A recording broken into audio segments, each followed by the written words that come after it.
Welcome to the post-snack don't fall asleep session. I'll try to keep the energy pretty high so that we all get through this without too much nodding off. But today we're going to be talking about PesterSec, using Pester and PSAmsi to detect obfuscated PowerShell, and a certain category of obfuscated PowerShell that we'll talk about. My name is Daniel Bohannon. I'm a principal applied security researcher for FireEye. I work on a team where we get to basically study the most interesting hackers and attack groups around the world, learn what they do, what are they after, the techniques they use so that we can better detect and track this activity to protect clients and customers and to share that kind of information in public forums like this. I like writing PowerShell, I like writing detections, and I really have an obsession with obfuscation and evasion. That has somewhat waned because I've had to deal with detecting all this stuff, and that is challenging enough in its own right. So today, we're going to look at a quick introduction into some obfuscation and even kind of trends in terms of detecting this kind of use of PowerShell.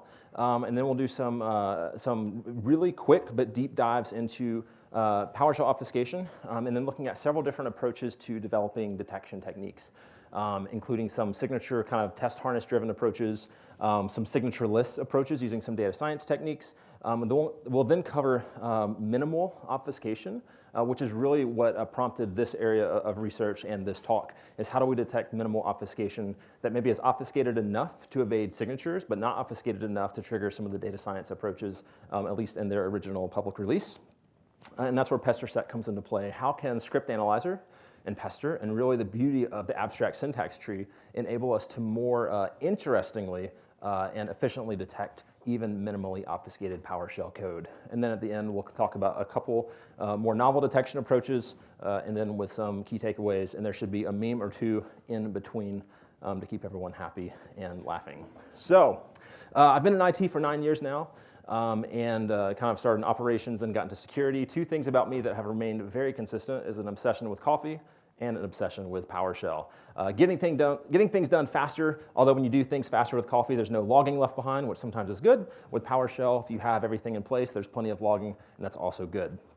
So I've been working for 9 years, PowerShelling hard for 7 years, learned a lot along the way, still learn a lot. And in forums like this, it's really awesome to see how broad the PowerShell community is. And there's so many different areas you can go deep in. So I'm always learning new things from all of you. For the past 6 years, I've been focused very heavily in the security world on developing detections. And what I realize is that attackers really love PowerShell. So specifically, looking at obfuscation and evasion techniques, primarily with PowerShell, but also in other components of the Windows operating system primarily.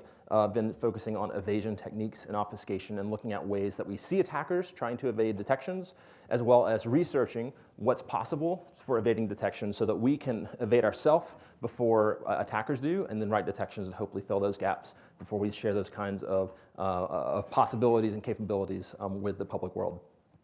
So basically, as long as we find evasion techniques, as long as we find obfuscation techniques, then we iteratively go through and write hopefully better and better detections, but more layers and depths of detection so that we don't get burned by this kind of activity. And that's basically what our team does. We apply this to real-world attacks and track what attackers are doing, kind of follow the trends so that we make sure that we're staying and keeping pace with what's changing in the world. So in this talk, we're going to slice and dice some PowerShell. We're also going to look at some kind of different obfuscation styles and techniques and some of the benefits if you're an attacker or non-benefits if you're a defender that they each provide. And then we'll look at some trends in detection kind of styles and techniques for this type of obfuscation. And then we'll look at signature-based approaches, signature-less based approaches, and then also more targeted feature-based approaches, which is the main purpose of this talk. So with that, a quick deep dive into PowerShell obfuscation. So I have a recorded demo here. Basically, over the past 3 years, I've tried to codify the capabilities of obfuscating PowerShell into a couple different frameworks, because for me, it allows me to almost create a fuzzer so that I can have the tools generate obfuscated code for me, that I can then generate thousands and thousands and thousands of samples and run it through my detections to see what did I miss, and let the code actually help me find things that my detections miss. So as you can see, I'm a big fan of animated ASCII art. I also really like colors. I'm the world's worst offender of using right host, but it makes me happy, and it doesn't pollute the pipeline of what's coming out, and all this can be done interactively as well. So CradleCrafter is the second project I released. Feed it a URL, and you can go through all different kinds of remote download cradles that attackers can use to download and execute content in memory. And it uses substitution obfuscation to do that. This project is Invoke-Obfuscation, which it will take any arbitrary input of PowerShell commands, scripts, whatever, and then you can go through and apply many, many layers of obfuscation. In this case, we'll apply a layer of token obfuscation, and we'll wrap it in hex encoding, and we're at now up to 4,244 characters. Copy it to the clipboard, grab another PowerShell session, throw it in there. It's going to remotely download this Invoke-Yoda, and then it's going to execute it. And as we can see in PowerShell logging, if you have ScriptBlock logging enabled, everything is logged there, including the remote content that maybe the attacker has already taken down, and the only evidence is sitting right in our ScriptBlock logs. That's really cool. Another thing an attacker could do is they could take any beginning command, whether it's PowerShell or not, and then they could throw it into Invoke-Obfuscation. This was the latest obfuscation work that I did, looking at how command.exe can be used to obfuscate payloads on the command line completely in memory. And unfortunately, command.exe doesn't have any of the awesome logging that PowerShell does. But what it shows is that you can take PowerShell code, throw it into a tool like obfuscation, and you can preserve the obfuscation of PowerShell, wrap it in the obfuscation of command.exe, and have command.exe's escaping also handle the layer of PowerShell escaping necessary inside of commands escaping, which is a whole way of saying it's a really big ball of wax, but it can handle all those layers. And then you can do something like this, which is using a for loop native to command.exe. So you take your payload, throw it into a unique variable with all the unique characters, and then index your entire command based on the index of that variable. And then in memory, when we throw this into command.exe, the standard output shows character by character being reassembled in memory. This is standard output, doesn't show up on the command line. And then at the end, it will run our same payload of PowerShell, which is performing a remote download and executing the Invoke-Yoda function. But it doesn't matter how we launch this. If that function runs, it will be recorded in the ScriptBlock logs, your 4104 event in the Windows PowerShell operational log. So that was insanely fast. That was a really quick way of showing how I spent my time over the past 3 years, when maybe I should have been going for runs or getting outside or hiking a little more. But that's why I do all the colors, to kind of have a little bit of consolation, to be like, well, at least it's pretty, kind of, right? But it just goes to show how easy it is to start to layer all this stuff up, right? And it's kind of like at Christmas, maybe 1 year your parents gave you a big Christmas present and you unwrapped it and there's another box and another one and another one and another one, and then you get down to the end and it's something like you don't even remember, because it's like, well, crap, I thought it was going to be something great because it was in a huge box. So obfuscation can kind of be like that from a defensive perspective. You just spend all your time unwrapping, and it's like, you know what? How do we spend our detection time? Do we spend our time learning how to detect that outer box, or maybe one of the middle boxes, or actually do we want to detect what's happening at the very end? ScriptBlock logging gives you visibility into every single layer so that you can decide where you want to apply detection. However, that assumes a couple things. It assumes that logging is enabled. And in our work, a lot of times we're responding to incidents where people have not enabled that logging. And people certainly wish they had, after an investigation, they wish they had enabled before. But also, I want to be able to find, if at all possible, obfuscated PowerShell that I've never even seen run before, because that opens up a lot more opportunities to detect it, or maybe even prevent it from running in the first place. We'll come to that when we get to the detection section. One of the approaches that I took in this was, since I spent all this time researching this obfuscation, I tried to step back and say, what are some of the common components of this obfuscation? For Invoke-Obfuscation, when you wrap all those layers, every layer has to be invoked. And typically in this tool, it'll pass it to Invoke-Expression or IEX. So as a defender, I want to identify some of these building blocks that are very consistent across these tools, whether it's my own tools or other publicly available tools or non-public tools that we happen to acquire in investigations. So I want to identify these building blocks and then focus on the multi-level detection of these building blocks. And I can treat these either as very high fidelity detections or part of a larger kind of set of weak signals. So say if any 3 of these things are found, now this becomes an interesting thing. So to do that, I can go straight to GitHub and look at the source code for Invoke-Obfuscation and find one of the code blocks that generates all these obfuscated Invoke-Expression or IEX syntaxes, which happens to be these lines right here. I'm going to throw that into a loop and then just generate an array that's holding all these invocations. So I'll set the iteration count to 10. So there's 6 items in there. So iterating 10 will give me 60 results. I'll then sort on unique, and then output some counts. How many results I generated, and then how many of them are unique. So if we run this, we generated 60 invocation syntaxes, 39 were unique. So let's up that count, because I want to see kind of what's the upper limit of unique invocation syntaxes I can get. So 600 brings us to 56. So let's step it up one more time and see if we can get more than 56 unique. So we add another 0. 6,000 invocations, we're still sitting at 56. OK, so maybe 56 is the upper limit. Now the next thing I want to do is I want to remove white space, because that's something that can kind of artificially create more unique syntaxes. So let me remove that. So now we're down to 28, so we cut it in half. So the code block in the public Invoke-Obfuscation will generate at most 28 unique examples, and here they are. And we'll break one of these down later, but all of these resolve to IEX, and we'll look at how that works. So then, this is kind of the test harness approach. Let's take all those obfuscated samples, and let's just run it through some rules. In this case, I'm just going to have an array of regexes looking for this syntax, and then I'm going to have the same kind of percentage. How many of these samples were detected, how many weren't? So right now, 0 are detected because we have 0 rules. So let's fix that. Let's look at some of these samples, and let's choose one that maybe looks similar to a couple. So maybe we'll choose this, PS home, all right? PS home, the 21st and the 34th characters are an I and an E. You add an X to it and then invoke it with a dot operator. That's IEX. So let's throw it up into this regex. And I'm just going to go through and escape the dollar signs, the square brackets, and then we'll replace the integers with /D, 1 or 2, and we'll go through like that. So again, just kind of taking small baby steps into saying, how can I detect at least some of these 28 unique syntaxes? So all right, that detected 8 of the syntaxes. And now remember before, to get the unique count down, we removed the white space. I want to go back and say, all right, anywhere that syntactically I can put white space in this command, let me throw that back in there. So I'm going in and adding the white space on either side of, or on the inside of the square brackets, as well as any side of the addition operator. Modified that, run it, and we should see the same 8 we do. All right, so 8 of 28 matched. And so now we're going to go to the next one and find, OK, what's a similar syntax that we can do the same thing with? Well, shell ID is quite similar, so we can go through and add that into the mix. So we'll throw shell ID in there, run it again, and we should see more than 8, which we do, we see 10. And now, to save a little bit of time, I have commented out the rules that I threw together for all these syntaxes. Now, this takes a lot of time, right? And any attacker can go take this public code and introduce anything about it and completely ruin these rules. However, a lot of attackers, I would say most attackers, are quite lazy, and they don't do that. So don't ever let perfect keep you from getting really good, all right? And there's a lot of wins that we have just from looking for this syntax, because it's a public tool that a lot of people happen to use in attacks. So this massive wall of regex will detect this. Well, it would be far more efficient just to look at ScriptBlock logs, to look for actually the content that's happening.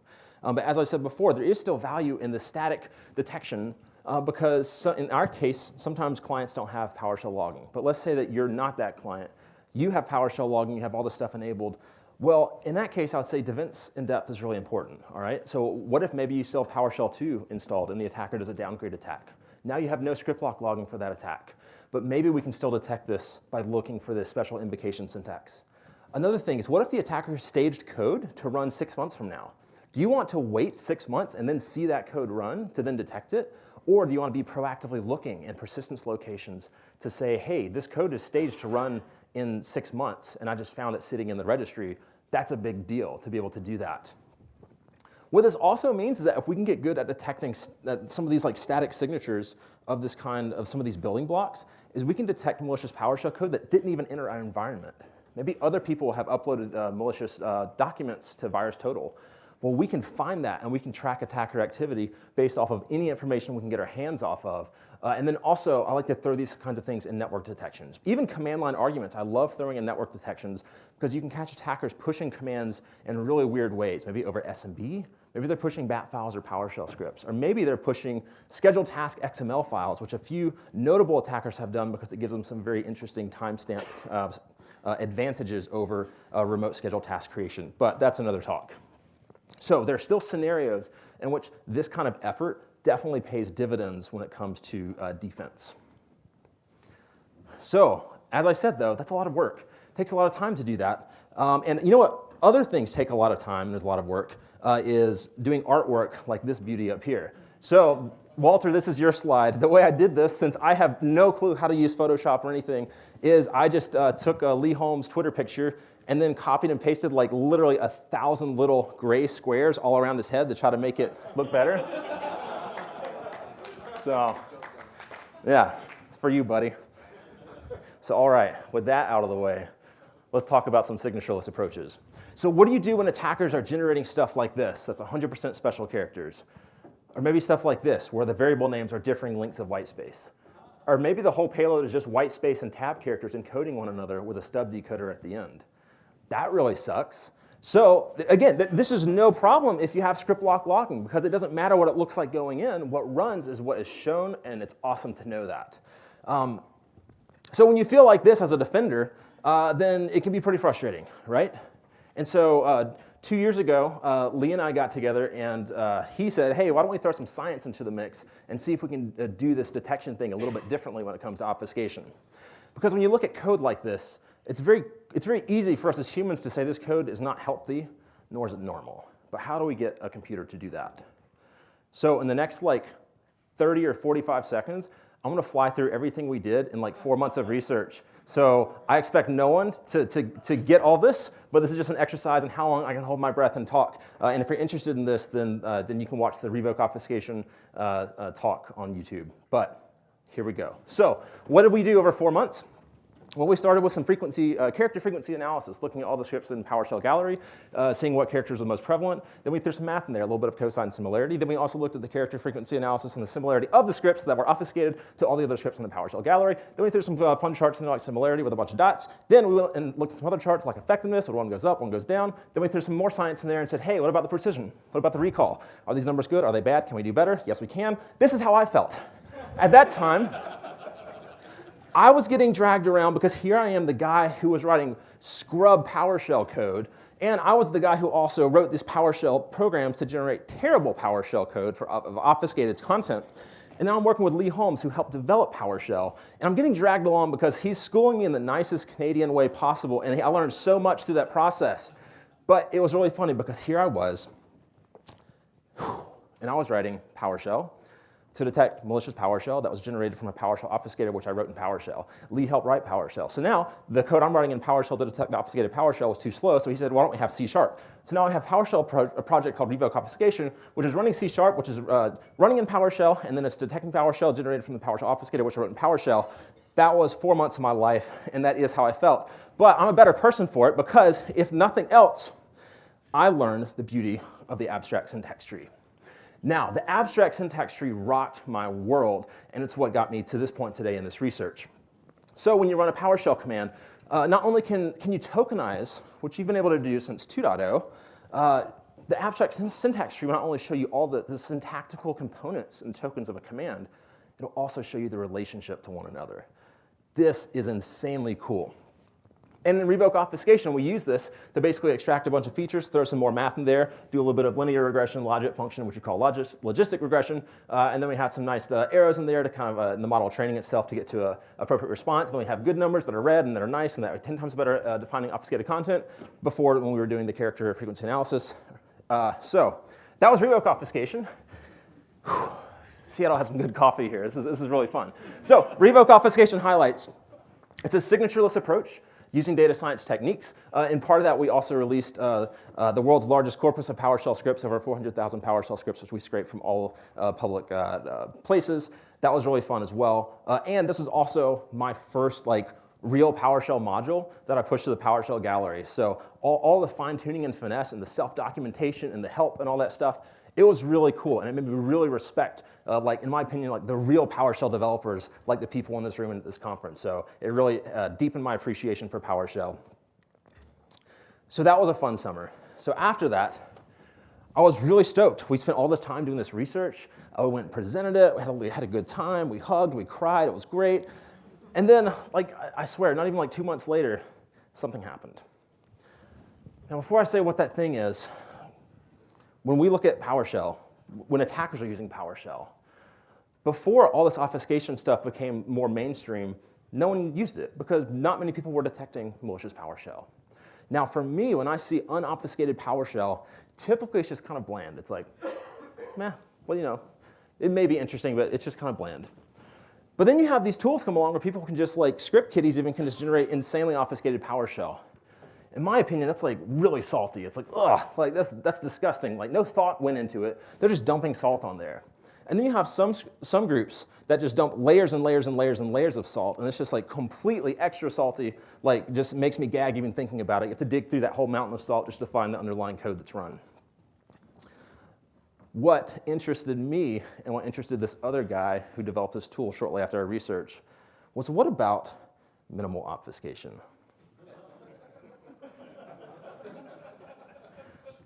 That's tasteful right there. I want that. And if any of you know who Salt Bae is in the information security world, it's a guy named Ryan Cobb. Ryan Cobb is Salt Bae because he said, well, tell you what, why don't I obfuscate PowerShell just enough to evade signatures, but not so much that it triggers some of these data science approaches that were just released by Daniel and Lee. And he's an awesome guy. He's a good friend. So he released this thing called PSAmsi at DerbyCon just a few months later. Now, this is a really interesting approach. So the AMSI, the anti-malware scan interface, it allows registered AV tools to connect to that interface, and it will look at every execution, like when you look at the ScriptBlock logs for every layer of unwrapped content in PowerShell, and a lot more languages, but we'll look at PowerShell right now. That AV vendor can then make go, no-go decisions based on every layer, every unwrapping, every box that's opened of that code. That's really cool. So what he said is, okay, well, let's say I have a lab, and I have one of these registered AV vendors. I can then take my PowerShell script and say, hey, AV, is this malicious when you run it? And it will say, yeah, this is malicious. And he said, okay, I wonder what part of it is malicious. So then he takes his whole script. You can see red, it says, hey, this is detected as malicious. He'll then use the abstract syntax tree to walk it down and present piece by piece and say, hey, is this part malicious? Is this one? Is this one? Is this one? And he keeps going down until he finds the path that says, actually, it's this one tiny little piece that's malicious. So let me just obfuscate that one, put it back up on the whole script, and now present the whole script again and say, is this malicious? And he basically coded this up to do it automatically so that for a given AV signature, it would go and obfuscate only the pieces that were triggering the detection. It's also a way that he could enumerate and say, hey, what about this AV signature is catching on this script? And at the time when he released this, then he showed an example of running it through Revoke-Obfuscation. And since it was so minimally obfuscated, there wasn't a tool that did that level of obfuscation, then it passed as showing clean. So that was really interesting. And in my opinion, there's kind of two ways of thinking about minimal obfuscation: quantity and depth. In his case, he did quantity, right? Let's say there's like 27 small script blocks in this whole script, and he only obfuscates 2, because that's all that's required to evade this certain signature. Or 3, right? So depth has to do with the amount of obfuscation for any one of those tokens or even script blocks, right? So on the left, we see deeper obfuscation. Download string with 5 tick marks. Cool. Cool story, bro. Well, what about 1 tick mark? Like if download string is part of signature, then you only need 1 tick mark to get around that, right? So that's a lighter depth of obfuscation. The same with breaking up strings. So if you treat download string as a string, then you could use the format reorder operator, or you could just do a single concatenation, just like that. So there's different amounts of obfuscation. But what this got me thinking about, and honestly, this was an idea that I had even, I thought Revoke-Obfuscation might look kind of like this. And then in talking with Lee, he had a deeper vision, and it led us down a really cool path I'm really happy we went down. But after that, when Ryan Cobb released this, I said, maybe I should go back to this, because what the AST can give us is it can allow us to target token-specific values and then apply signatures based on those value types, or even the values produced from that targeted acquisition. And that's where PesterSec comes in. So PesterSec is using ScriptAnalyzer to write rules that are specific to the nature of malicious or benign tokens as we see them used in the wild. So for example, download string. Should I ever see a tick mark in a member token? So download string, and from a .NET perspective, is the method for the net.webClient class, but in the PowerShell syntactically, it's a member. So do I ever see a member that has a tick mark? I would say no. I think if I ever saw a tick mark, whether it's 1 or 50, I want to know about it, and that's highly suspicious. So if I pass any script in with PSAmsi, it's going to pass it through and say, hey, for any of the member expression AST objects, if the extent text has a tick mark in it, then flag that as obfuscated, or at least worthy of looking at. I can also kind of do reverse. I can say, okay, well, there's other things besides tick marks, right? There's the F format operator, concatenation. So maybe I'll say, I want to know if there's any non-alphanumeric characters being used in a member. And so in this case, I do a little more work, right? Like I'm trimming out, some of the quotes or parentheses, and sometimes you will see like variables used, so it starts with a $sign. So you kind of have to go through a data set, which was nice because we had this huge corpus of PowerShell scripts that's publicly available, and I use that to go through to look for what's normal and what's not. And so again, right here, we can see, okay, well, there's a plus sign in this concatenation, or over here, there would have been a -F and some commas and stuff like that. And so this will a little more generically say what is normal to find in a member, and anything that deviates from that, let's detect it. Whereas the last one said what's abnormal is a tick mark, so anytime we see that, let's go for it, right? Let's say this is interesting.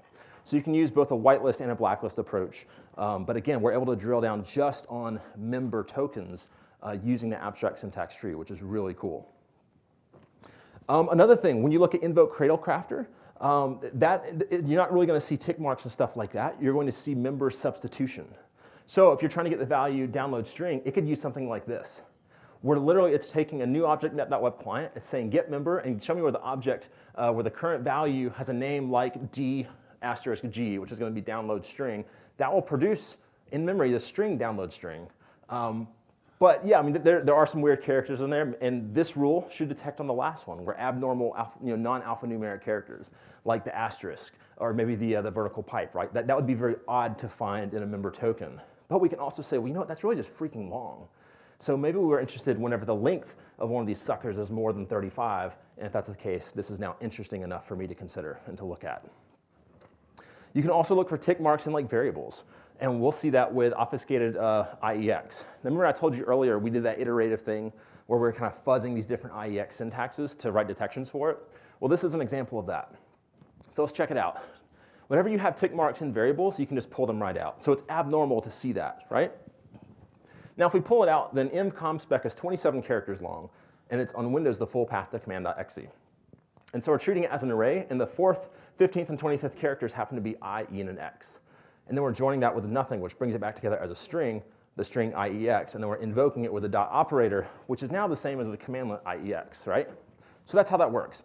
There's an infinite number of ways to get strings that have the characters I, E, and the X, right? So there's no way you can nail down every single combination, but this is a way where we can say, okay, if someone ran this through one of these tools, where it's going to automatically throw tick marks in there, then I want to detect that. So any variable with tick marks now becomes interesting to me. Also looking at non-alphanumeric usage in variables. Again, look for known bad, which we'd say is tick marks in variables, and then turn around and say, well, what's normal in variables? And now let me look for anything that deviates from that. And so we're just doing the reverse approach here. This will detect things like ISE steroids, which will take variables and convert it to these special characters. So again, I've written rules that look for underscores, slashes, equal signs of this exact length, and it's a really nice way to find ISE steroids. But this is a more generic way of detecting it for the much looser rule, so that if someone goes and modifies the length of those, then we'll actually still detect it. So for me, it's all about defense and depth. And one of the last examples would be we're not just limited to is this character present, is this character not present, or regex is to say are there 4 or more of these characters, right? Because we're in PowerShell, and it's powerful, baby. So we can do stuff like saying, well, maybe we'll take a member, and we'll look at special characters versus alphanumeric characters, and we'll generate any values we want, and then say if it's more than, let's say, 50% one or the other, then that becomes interesting. So the amount of granularity that we can come up with is really, really cool. And these are just some of the rules that I have in the ScriptAnalyzer rule. And what I'll show in the demo on the next slide is this measure ScriptAnalyzer obfuscation. So this is just a wrapper function. So you can run all these with Pester. But the wrapper function kind of allows me to visualize it a little easier because some of these really obfuscated scripts just light up these rules, and it's really loud. So I took some of the obfuscated samples that you can find in the public repository of PowerShell scripts from the Revoke-Obfuscation research. And as you can see, it's going through, in this case, 30 samples obfuscated with one of the first tools that we looked at, Invoke-Obfuscation. And you can see it's nailing down all these tick marks.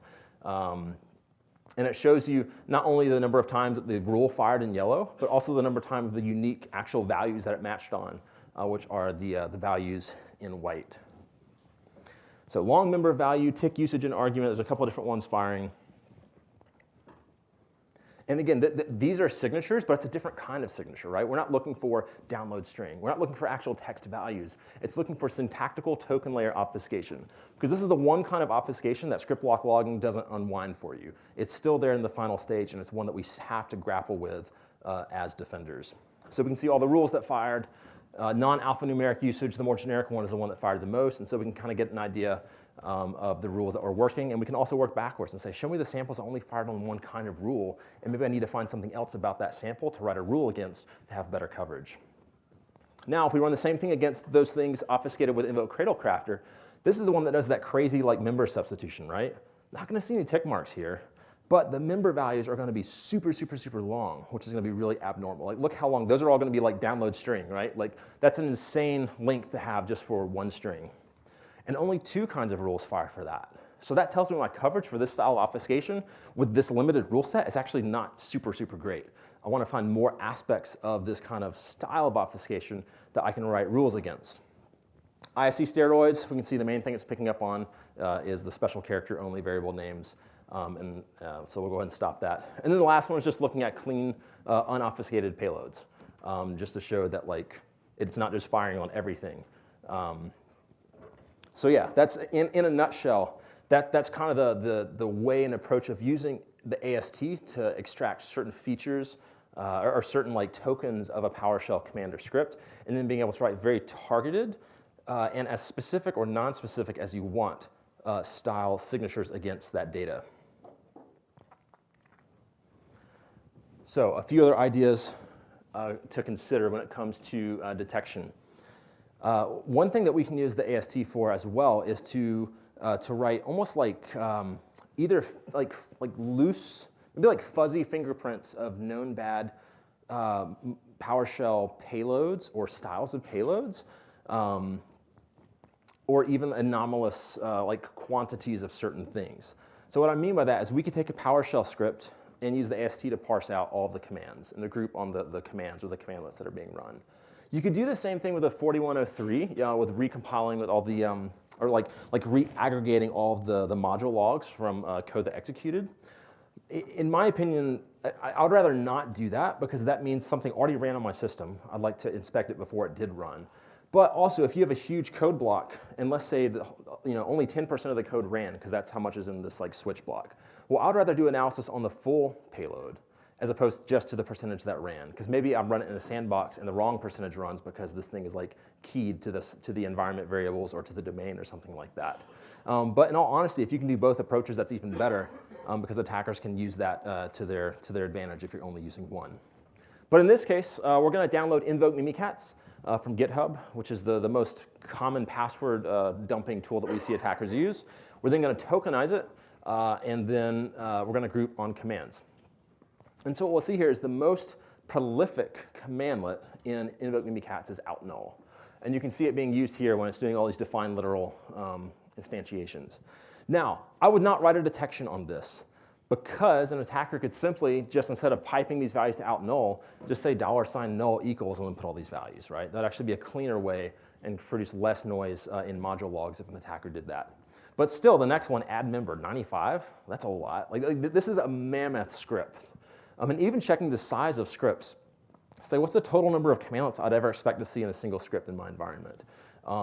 Or do I have any scripts that have more than 50 of any one commandlet, right? So we can kind of start to fingerprint what's normal in our environment and then write rules against that. Now, some people would call this baselining, and it is kind of baselining. And so I don't want it to sound like I'm saying baselining is easy because it's freaking hard. If this was easy, then the problem would be totally solved and there'd be nothing more to talk about, or we'd be talking about completely new things. But again, it's another opportunity for us to kind of identify and fingerprint styles of scripts based on some of these computations. So it is still a signature, but it's a signature written on data that's extracted, like metadata about the script, not necessarily the script itself. And to me, that's a really neat way of forming a whole new data set about any input script or command. That's really fun. People have different definitions of fun, I suppose. To me, I think it's fun. Now, the last one, I mentioned this yesterday. This is a technique that I started playing around with about 2.5 years ago. And I didn't really share it until yesterday because I honestly don't know why. I felt like people wouldn't find it interesting, but I found it interesting, and so maybe you will. But this is one aspect in which I really like the old PowerShell log better than the new one, because it has one tiny feature that the new PowerShell log doesn't for module logs. So 4103 is the module log in the Windows and the PowerShell operational log, but in the Windows PowerShell, it's EID 800. What you'll see is it has almost all the same information. The command invocation, in this case, Invoke-Expression is the commandlet that's being invoked. But the piece of information that it has the new log doesn't is the command line that produced that invocation. So in this case, Invoke-Expression in this random environment variable is what produced the commandlet Invoke-Expression to be run, right? Now, what if an attacker uses IEX instead of Invoke-Expression?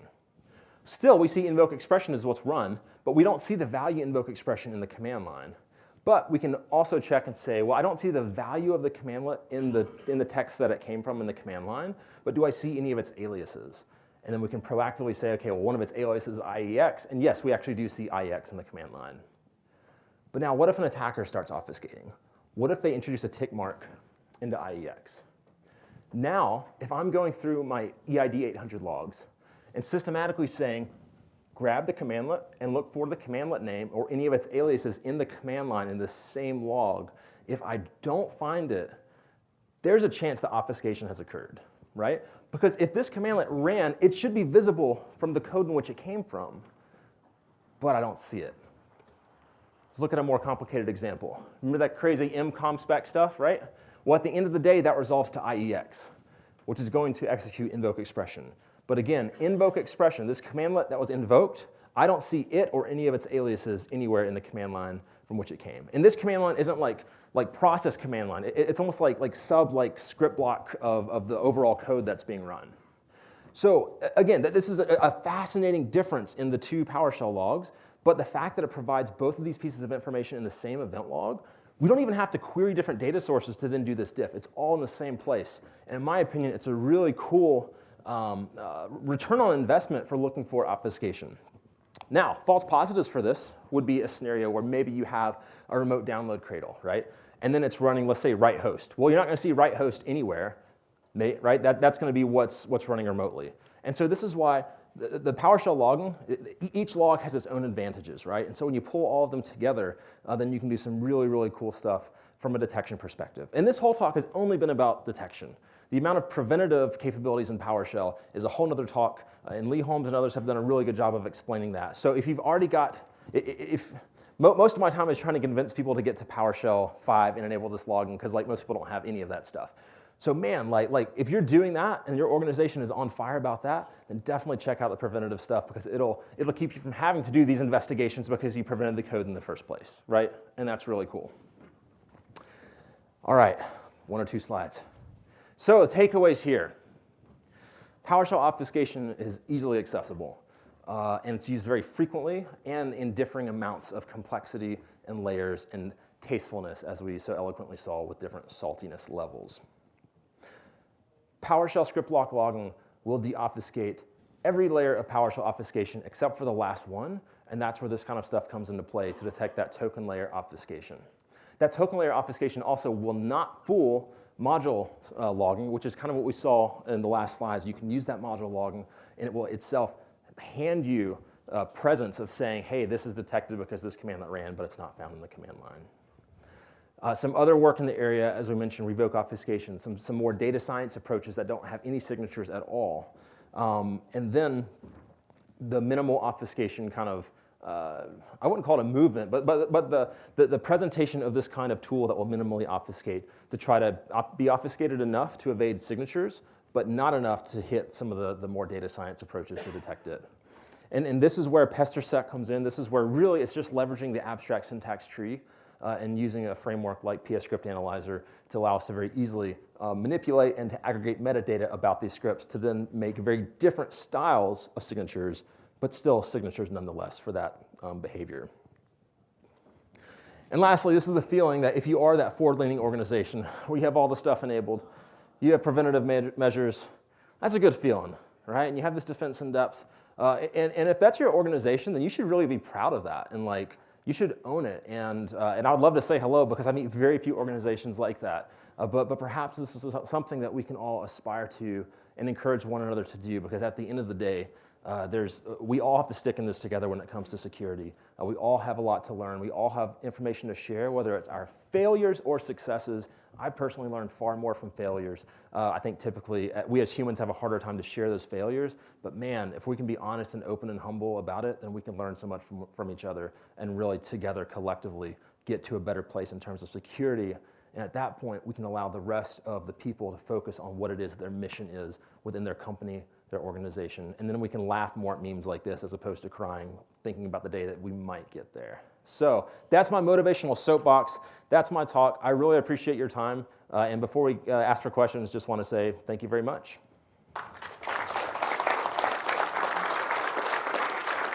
So the question is, what tool do I use to look at AST objects and like kind of explore, I guess, the objects? I honestly usually Google messages that Lee Holmes sent me a couple years ago, and remember that syntax to play around with it. There's the what's the GUI-based tool? It's like show AST. That's a really nice GUI. It's in the PowerShell gallery as well. It's a nice way to throw in any code and even kind of like expand out and look at all the different nodes. But yeah, when I just do it on the command line, I'll just honestly just group on the types and then look at what's there. But I'd admit it's not the most sophisticated way to explore very complex structures. I'm usually looking at very small pieces to write signatures against and then kind of test it against larger ones. But does anyone else have any like AST like tools that they use? There's several AST talks here that are really, really interesting, and I definitely have some videos to catch up on. So I am buying.